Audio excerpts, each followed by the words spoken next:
कोण नसलं तुला कणकण आली ना जा त्या गाडीत जाऊन झोप जा. हा जा.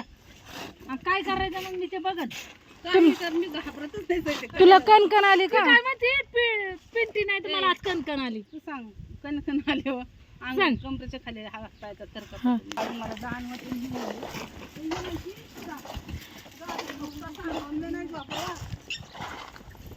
नवल झालं बहिणी नाही तर कणकण गेली ना नवल झालं फावडी दे ए फावडी दे आम्हाला सांगा